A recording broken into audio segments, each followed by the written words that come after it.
Hello, today is July 18th. I am coming to you with some news and updates around the Supreme Court decision. And Biden actually took public comment in like an all-day forum that I didn't actually attend, but I definitely heard about it. So today an all-day forum took place in which the Department of Ed was open to hearing public comment around the going in front of the Supreme Court again, but instead of using the HEROES Act, they're going to use the Higher Education Act to try to bring the $10,000 to $20,000 of forgiveness, because this time they believe with the authority through the Higher Education Act, they may be able to get it passed. Okay.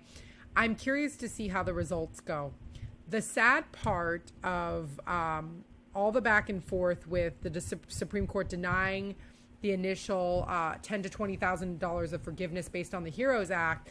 The sad part is I feel that student loan borrowers are essentially now caught in a political battle.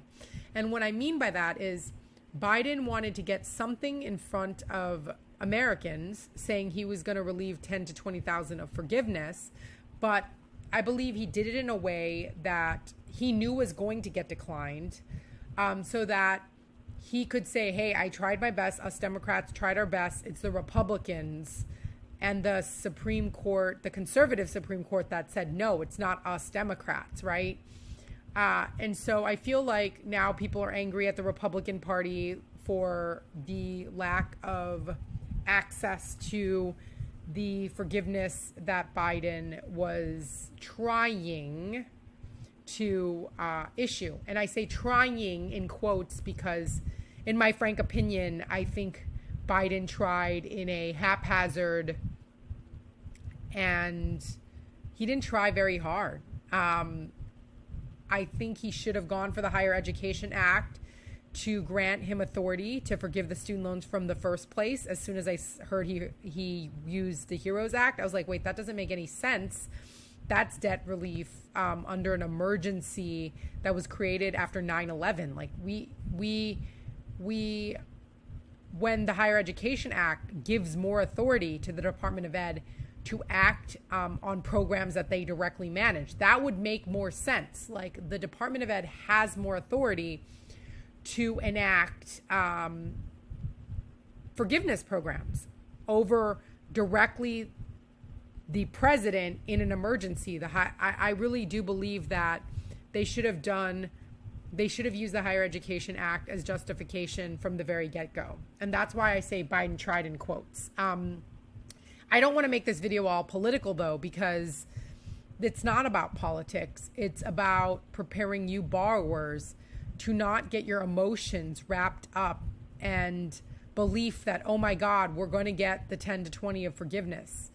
Do not put your financial future riding on the potential of getting loan forgiveness, because it has seemed that us student loan borrowers are now just in this political fight that, frankly, I think is disgusting, but it's also part of the game. And, elections are coming up and Biden wants to say he tried. And so I don't want to make this political, but what I do want to come with is practical tips on what it is that Biden has done that actually can yield meaningful changes and results for borrowers, and that we should take advantage of now and not just wait for $10,000 to $20,000 to come towards legislation again. Like I just don't, or come in front of the Supreme Court again. Like we should not hang our hat on that hope, but instead we should take the action, understand the programs that exist, and do something based on what is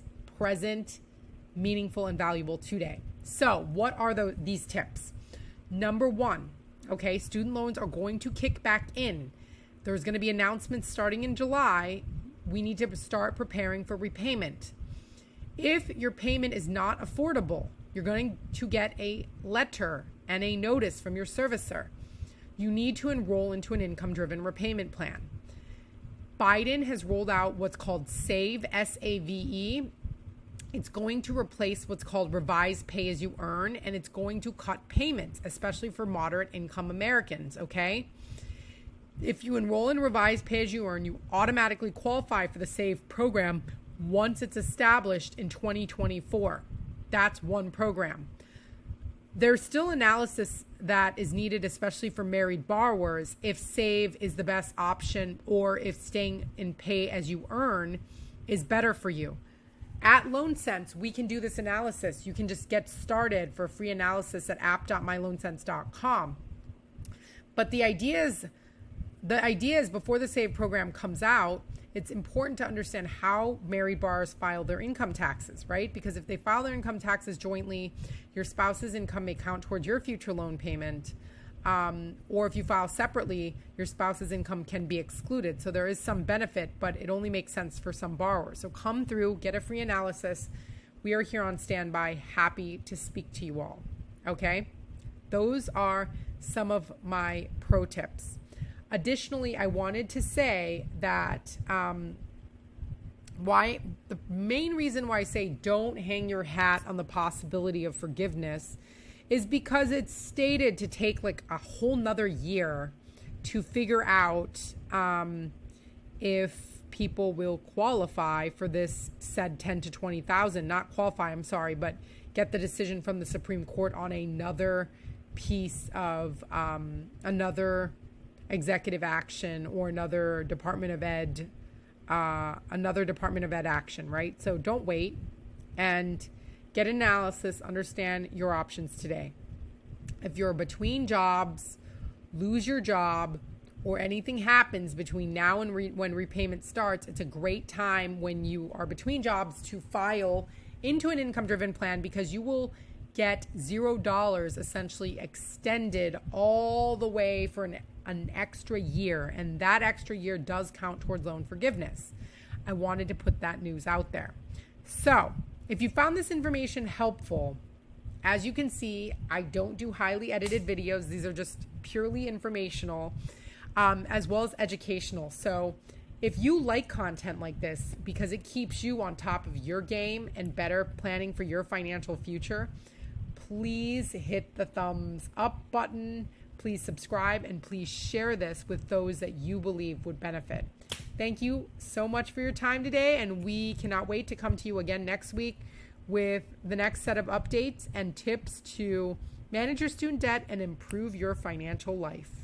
Thanks.